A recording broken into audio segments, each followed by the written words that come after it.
जीवन से मरण तक किसी प्रकार के तंत्र मंत्र टोना जादू भूत प्रेत मरी मसान कभी होकर शरीर ला ग्रसित नहीं कर सके, किसी प्रकार से ओला ऐसे धर्म जाल में फंस नहीं सके। आप ला किसी प्रकार के भय करे की जरूरत नहीं है, आपके मन में भय होना नहीं चाहिए।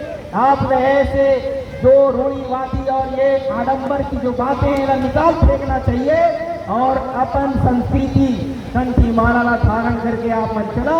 हम आपने मंच के माध्यम से गारंटी देता, आप ला गारंटी देता, यदि कोई व्यक्ति सच्चे मन से कंठी माला धारण करी और गुरु घासीदास बाबा के बताए हुए 7 सिद्धांतों पे अपन जीवन में चली, तो ऐसे किसी व्यक्ति ला कोई तंत्र मंत्र टोना जादू कभी होकर शरीर ला लग नहीं सके, सदैव सुरक्षित रहते और गुरु के आशीर्वाद और प्रकाश होकर काया में बने हुए रहते।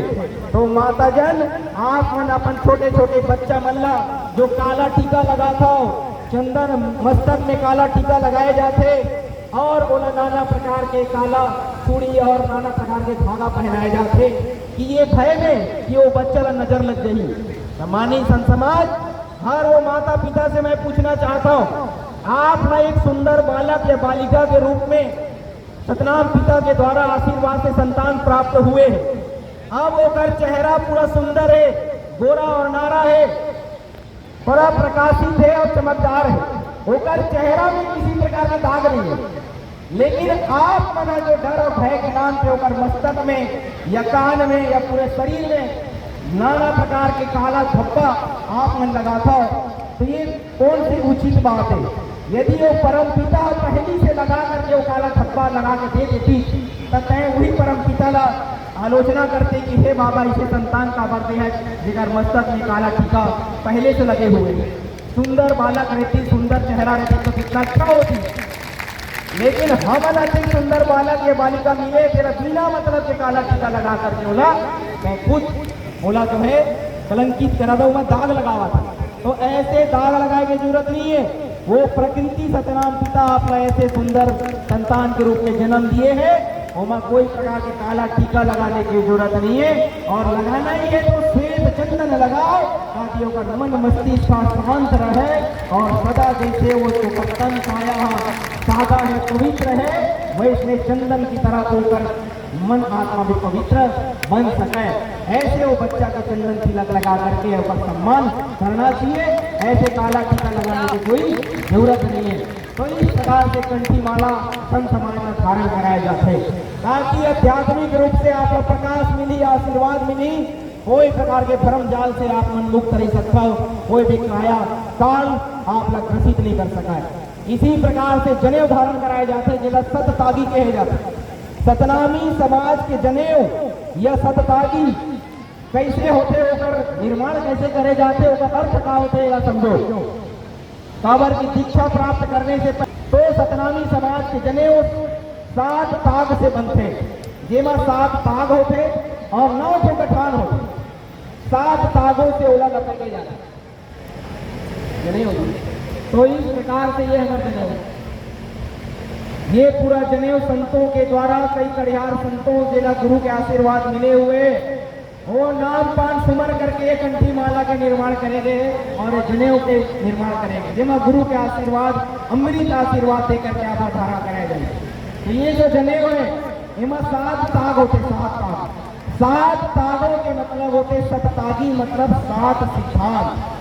गुरु घासीदास बाबा के 7 सिद्धांत में जो मानव चलते वही जनेऊ धारण कराए जाते। वो 7 सिद्धांत का है, प्रथम पर नारी माता समान पर पुरुष पिता समान, दूसरा है जीव हिंसा मांसाहार से दूर रहना, तीसरा है किसी प्रकार के नशा पान से जीवन पर्यंत दूर रहना, न पीना है न पिलाना है, न खाना है न खिलाना है। इसी प्रकार से चौथा है कि जीवन में सदैव सत बोलना, सत सुनना और सत देखना के सिद्धांत में चलना है। पांचवा है किसी प्रकार की मूर्ति पूजा से दूर रहकर बोलता पुरुष और माता पिता गुरु के सम्मान करना हम सब लोग सीखना है, अपने बड़े बुजुर्ग के सम्मान करना है। और छठवा है कि जीवन में यदि धन कमाना है तो किसी प्रकार की चोरी डकैती छिनारी नाना प्रकार के शॉर्टकट के तरीका गलत तरीके के ठंडा त्याग करके मेहनत और खून पसीना बहा करके जो धन कमाए जाते वो शरीर में लगते, आपके जीवन में आपका लहू बन करके शरीर में दौड़ते, आपका ऊर्जा और शक्ति प्रदान करते।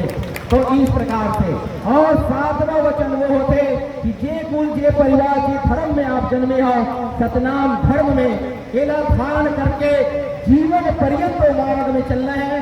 ऐसे कोई कृत्य नहीं करना है जेकर से सतनाम के, गुरु के और श्वेत धाम के अपमान हो सके, ये सादा झंडा के अपमान हुए, ऐसे कृत्य जीवन भर नहीं करना है। सदैव कर मान और मर्यादा और सतनाम धर्म ला अपन जीवन में अंगीकार करके जीवन पर्यंत चलना है और अंत में मोक्ष मुक्ति ला प्राप्त करना है। ऐसे वो 7 सिद्धांत होते। इन 7 सिद्धांतों के साथ 9 गठान बनाए जाते हैं। 9 गठान के मतलब होते कि एक मानव शरीर में 10 इंद्रियां होते।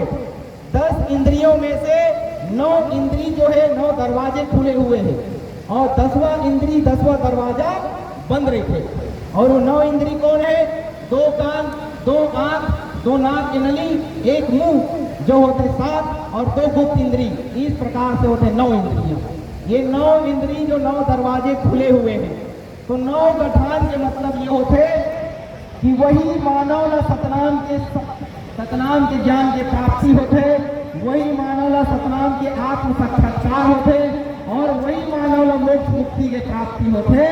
ये मानव 7 सिद्धांत में चलते और अपने शरीर के 9 इंद्रियों ला साध लेते, जे संयम कर पाते, जे साधना कर पाते और अपने 9 इंद्रियों ला जो बंधन कर पाते, जे गांठ बांध पाते, तब जाकर के वो मानव के 10वां इंद्री मस्तक के जो द्वार है वो खुल पाते और तब जाकर के ओला सतनाम के दर्शन होते और मोक्ष मुक्ति के ओला प्राप्ति होते। तो ये काया के मुक्ति की बात है। सम्मानी संत समाज, सतनामी समाज में सदैव 1.25 मीटर, 1.25 मीटर की गद्दी, 1.25 मीटर के सादा झंडा, 1.25 मीटर के हर प्रकार के कार्य वस्त्रों को उपयोग करे जाते। ये 1.25 मीटर के मतलब क्या होते? आज तक के आप लोग बताए नहीं गए। 1.25 मीटर यानी 1.25 के मतलब ये होते कि ये जीवन के जन्म से लेकर के मृत्यु और मृत्यु से मोक्ष के जो मार्ग है वो मात्र 1.25 मीटर ही है। 1.25 मीटर की यात्रा से करनी तेरा मुक्ति मिल जाएगी। 1.25 मीटर के मतलब एक हाथ होते, आप देख सकते हो, जिला नाभि से कोहनी ला लेकर के अपने मस्तक तक लगाओ तो आपके कोहनी से लेकर के मस्तक तक पहुंची, ये आप 1 मीटर हुई। और एक बाद ये मस्तक के जो 10वां इंद्री के द्वार है, ये द्वार है, ये मुक्ति नो है, वो द्वार है। और ये मानव रास्ता ना खोल करके फिर 1.25 मीटर और रास्ता तय करते जो पूर्ण शस्त्रार्थ यानी शरीर के जो अंतिम लक्ष्य है। शरीर में 7 प्रकार के जो चक्र होते हैं, जेकर 7वां चक्र है शस्त्रार्थ, जो जिला ब्रह्म कहे जाते, जिला ब्रह्मरंध्र कहे जाते, वहां पे जब आत्मा चढ़ते तब जाकर के मोक्ष मुक्ति के प्राप्ति होते। तो इस प्रकार से जो मानव ये जीवन में चलते तो 1.25 मीटर के मतलब यही है। गुरु बाबा कहना है कि 1.25 मीटर की यात्रा कर तो जीवन सफल हुए और मोक्ष मुक्ति की प्राप्ति हो पाई। तो इस प्रकार से गुरु घासीदास बाबा के दिए हुए प्रत्येक संस्कार और संस्कृति के एक मूल ज्ञान छिपे हुए हैं, परंतु आज तक हमला इसे कोई व्यक्ति नहीं मिली जो बारी बारी ये सब के बारे में बता सका है। परंतु सामान्य संत समाज अब आप अपन आप में दुखी होने की जरूरत नहीं है। आप सब मल्ला सतनामी समाज के समस्त भंडारी साथीदार मल्ला अभी ये दीक्षांत समारोह हुई, सम्मान हुई, एक पश्चात आने वाले कुछ समय में हर महीने या 2-3 महीने के अंतर्गत पूरे भंडारी साथीदार और महंतों के प्रशिक्षण कैंप लगाए गए और ये प्रशिक्षण कैंप में आप सब लोग प्रशिक्षित करे जाए कि भंडारी साथीदार ला कार्य कैसे करना है, गद्दी कैसे स्थापित करना है, ज्योति कैसे जलाना है, जयंती कैसे मनाना है, समाज के संचालन किस प्रकार से करना है, ये सारी जानकारी आप सब लोग भंडारी साथीदार और महंतों के कैंप लगा करके प्रशिक्षित करे जाइए ताकि आप लोग सीखना है और गुरु के द्वारा सिखाए जाए और आप लोग ऊपर आदेश अनुसार वही बात ना गांव-गांव में लागू कर रहे हैं। तो इस प्रकार से चाहे विवाह संस्कार हो, जन्म संस्कार हो, मृत्यु संस्कार हो और विभिन्न प्रकार के जो संस्कृति है उन्हें गुरु के मार्गदर्शन में संचालित करने के विचार आप सब आने वाले भविष्य में प्रदान किए जाए। तो इस प्रकार से सामाजिक व्यवस्था सुव्यवस्थित और संगठित रूप से संचालित करने की हमारा ये विचार है, योजना है और जेकर ऊपर हम सब काम करना चाहते हैं। लेकिन ऐसे एक बड़े सपने का साकार करने के लिए एक अकेला हमन जो है वह निकल पड़े हैं, लेकिन आप सबके भी साथ चाहिए, तब जाकर के सपना साकार हो पाई। साथ हो कि नहीं रहो, देने पर तैयार हो कि नहीं? तो हम सदगुरु घासीदास बाबा जी से आशीर्वाद चाहते हैं कि गुरु अमरदास बाबा जी, गुरु बालक दास साहब पुरुष पिता से आशीर्वाद चाहते हैं कि हे सतनाम पिता, बरसाते रहना मुझ पर आशीष रहमतों का, बरसाते रहना मुझ पर आशीष रहमतों का, सदा करता रहूंगा सेवा आपके चरणों का। संकल्प है मुझको, संकल्प है मुझको मिटाकर खुद को, संकल्प है मुझको मिटाकर खुद को, विश्व में झंडा लहराऊंगा सतनाम का, विश्व में झंडा लहराऊंगा सतनाम का।